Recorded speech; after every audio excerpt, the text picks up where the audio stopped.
औज़ुबिल्लाहि मिनश्शैतानिर्रजीम बिस्मिल्लाहिर्रहमानिर्रहीम। नाज़रीन, ज़िक्र चल रहा है इमाम मेहदी का।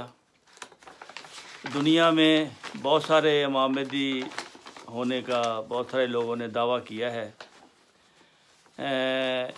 इस ज़माना में किसी ने भी खुदा ताला की तरफ से होने का दावा नहीं किया। अगर किसी ने किया है उसका नामो निशान नहीं है। ये अगर कोई दावा करता है कि मैं खुदा की तरफ से हूँ और खुदा उसकी तायीद करता रहता है, खुदा उसको तरक्की देता है, तो फिर ये एक उसकी सच्चाई का सबूत है कि वो वाकई खुदा की तरफ से है।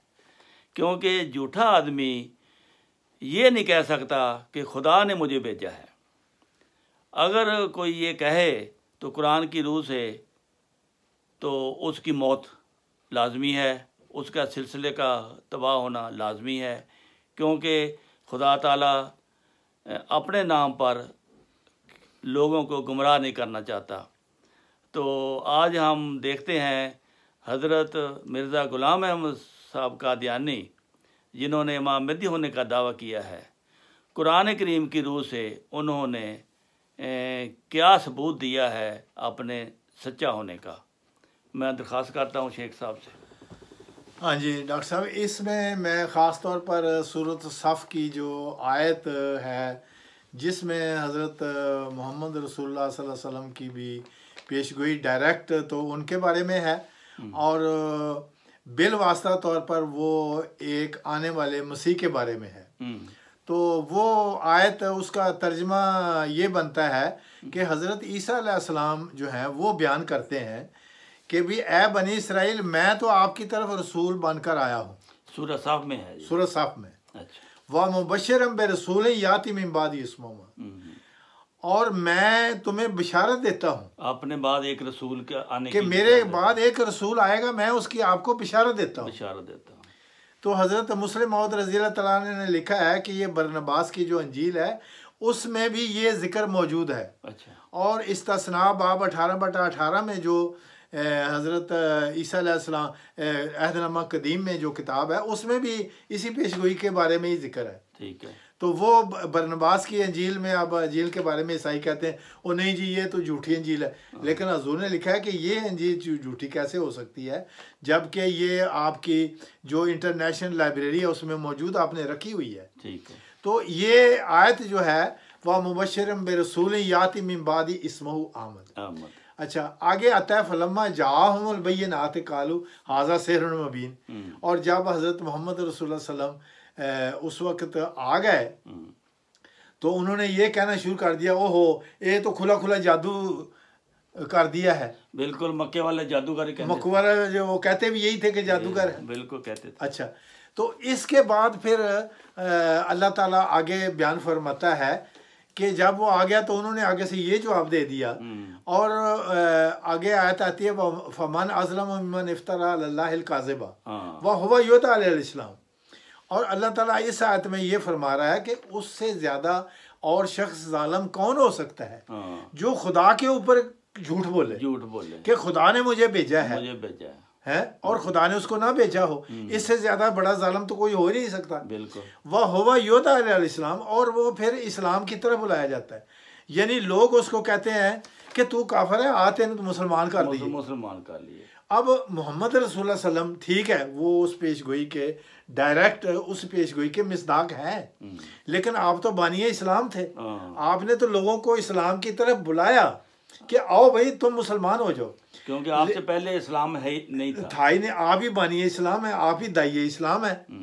लेकिन जब हज़रत मसीह मौऊद अलैहिस्सलाम ने दावा किया खुदा के हुक्म से मामूर मिन अल्लाह होने का कि मैं इस ज़माने के में इस्लाम को दोबारा ज़िंदा करने के लिए मुझे खुदा ताला ने भेजा है इस ज़माने का पहलवान बनाकर, इमाम मेहदी बनाकर, तो इसके बारे में वो कहते हैं वह हुवा युदा अलैहिस्सलाम कि तू मुसलमान हो जा, तू काफिर हो गया, तू काफिर।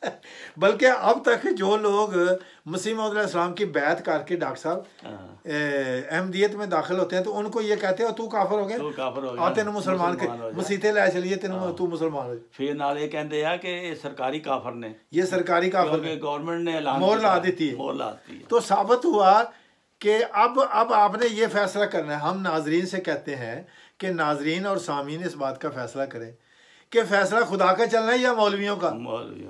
मौलवी कहते हैं हमें कि ये काफिर है और मुसलमान हो जाओ, और खुदा कह रहा है कि यही तो इनकी सदाकत की दलील है कि तुम इनको कह रहे हो काफिर और आओ मुसलमान हो जाओ। इनको कहा जाएगा कि तुम मुसलमान हो जाओ, कि तुम मुसलमान हो जाओ। तो इन्होंने अब 74 में और 84 की अपनी असम्बलियों में मुतफिका तौर पर वो हज़रत खलीफा राबे फरमाते हैं कि आज तक मुसलमानों का इतना बड़ा इजमा कहीं नहीं हुआ था जितना बड़ा इजमा 74 की असम्बली में इन्होंने किया। बावजूद इसके कि एक दूसरे को ये काफिर समझते हैं, लेकिन हमें काफिर करार देने के लिए इकट्ठे हो गए। और वो वहाँ भी हज़रत खलीफा राबे रहमुल्लाह ने यही आपको फरमाया कि रसूलुल्लाह सल्लल्लाहु अलैहि वसल्लम ने बताओ क्या कहा था। रसूलुल्लाह सल्लल्लाहु अलैहि वसल्लम ने तो ये कहा था कि 72 एक तरफ हो जाएंगे और वो नारी होंगे, और वो 73वां जो है वो अकेला होगा, वो अलग हो जाएगा, और वही जन्नती होगा। और इन्होंने खुद फैसला कर दिया कि तुम अलग हो और हम सारे इकट्ठे जो है वो अलग हैं। हाँ, और हज़रत खलीफा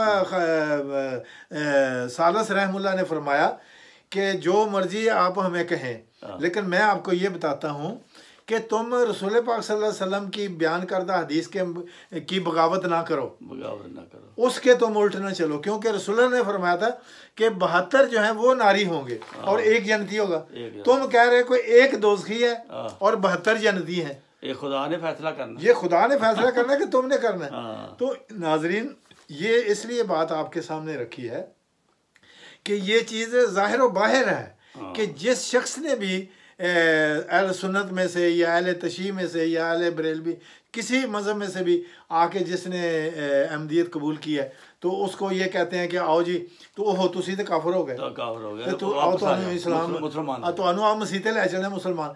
तो बस डॉक्टर साहब एक बड़ी दिलचस्प बात गुजरां वाले में एक हमारे थे दोस्त, तो उन्होंने मुझे ये बताया, कहने लगे कि वो मुझे ना पकड़ के ले गए मस्जिद में। अच्छा, कि भी आओ आपको अब मुसलमान करना है, तुसी तो नौज़बिल्ला सारे काफिर हो, ते आओ तो इन्हू मुसलमान करना है। ते उन्होंने कहने लगे कि किस तरह तुसी मुसलमान करना है। कहते तू कलमा पढ़ पहला। कहते जी मैं तो कलमा पढ़िया ला इलाहा इल्लल्लाह मुहम्मद रसूलुल्लाह। कहते फिर तू मिर्जा साहब नूं हुण गालियां भी कढ़, नौज़बिल्ला। उन्होंने कहता बई मैं तो शरीफ आदमी, मैं तो आज तक किसी आम आदमी ने नहीं गाल कढ़ी, तो वो तो खुदा के वली और खुदा के वो प्यारे हैं, तो उनको मैं गाली कैसे कर सकता हूँ। लेकिन मैं आपको एक और भी चैलेंज देता हूँ। वो पुलिस भी उधर खड़ी थी, मौलवी भी खड़े थे। अच्छा, हाँ जी, पुलिस बकायदा पहरा लगा है। अच्छा, कि भाई कोई मसला ना वहाँ बने। तो पुलिस उन्होंने कहा, कहते कि जी एक और भी मसला है। कहते वो दस की मसला। कहते जी वो मसला है वे कि मैं तुहाडा जितना मौलवियों को ग्रुप यहाँ बैठा है, मैं भी और ये पुलिस भी, गुजरां वाले शहर पूरे में जितने पुलिस और थाने हैं, मैं आप सब के साथ जाऊंगा। अच्छा, हर थाने में से जाके पूछना है कि भाई कि जिन्ने मुजरम ने इन्हां च कोई मरज़ई तो नहीं हैगा। अच्छा, ते सारे गुजरां वाले च फिरना है। जे एक भी कोई लभ जाए तो मैं तुहाडे नाल ते तुहाडे नाल ते तुहाडा फैसला सच्चा ते मेरा झूठा। ते सारे तुहाडे आ, ते सारे तो वो कहने लगे नहीं वो ये तो पागल है, असी तो नहीं करना ये काम। अच्छा, वो कहता है कि भाई फिर तुहाडा इस्लाम की है, इस्लाम की है, चोर तुहाडे पुलिस विच, डाकू तुहाडे, रहज़न तुहाडे, बाकी सारे गुनाह करने वाले तुहाडे लोग, सारे जराम पेशा तुहाडे। हाँ, तो मरज़ई फिर किधर गए? मरज़ई तो फिर मसीते रह गए। ਇਹਦਾ ਮਤਲਬ ਹੈ ਕਿ ਥਾਣੇ 'ਚ ਤੁਹਾਨੂੰ ਮਰਜ਼ਈ ਕੋਈ ਨਹੀਂ ਲੱਭਦਾ, ਤੁਹਾਨੂੰ ਮਰਜ਼ਈ ਆ ਜਾ ਕੇ ਤੁਹਾਨੂੰ ਮਸੀਤਾਂ 'ਚ ਲੱਭਣਗੇ। ਤੇ ਜਿਹੜੇ ਮਰਜ਼ਈ ਮਸੀਤਾਂ 'ਚ ਲੱਭਦੇ ਨੇ ਉਹੀ ਅਸਲ सच्चे ने। ये उसने बतौर चैलेंज के किया, और उन्होंने कहा, पुलिस ने कहा कि ये बात तो भाई आज तक हम भी हैरान है हो गए हैं इसकी ये बात पे कि अहमदी कोई नहीं है। ते जे खुदा खासा कोई होएगा भी तो वही जेड़ा नमाज पढ़न तो फड़िया या अजान देन तो फड़िया या कुरान पढ़न तो फड़िया है, और इसके अलावा कोई मर्ज़ी किसी जेल में नहीं होता। तो ये भी हज़रत मसीह मौऊद अलैहिस्सलाम की एक चैलेंज है। नहीं, उन्होंने मुझे कहा, उन्होंने कहा कि ये मैंने चैलेंज दिया उनको। अच्छा। हाँ, कि मैं आपको चैलेंज देता हूँ कि गुजरांवाले के किसी थाने में से किसी अहमदी का किसी जुर्म में वो पकड़ा हुआ दिखा दो, तो वो नहीं दिखा सके। तो ये है हज़रत मसीह मौऊद अलैहिस्सलाम की सच्चाई की दलील के, और कुरान की सच्चाई की दलील कि जब इमाम महदी आएगा तो वो लोगों को फिर पाक करेगा, वो लोगों को खुदा के करीब लेके जाएगा, गुनाहों से बचाएगा, गुनाहों से उनको बचाएगा, गुनाह करने से बचाएगा। ये हज़रत मसीह मौऊद अलैहिस्सलाम का दावा कि मुझे खुदा ताला ने इस ज़माने के लोगों को पाक करने के लिए भेजा है। माशाअल्लाह। हाँ जी नाज़रीन, हज़रत इमाम महदी अलैहिस्सलाम का ज़िक्र हो रहा है। आपने बहुत ही ईमान अफरोज़ और दिलचस्प बातें सुनी हैं। अब हमें इजाज़त दीजिए, इंशाअल्लाह ये 23 मार्च तक ये सिलसिला जारी रहेगा। अस्सलामु अलैकुम व रहमतुल्लाहि व बरकातुहू। लो जी।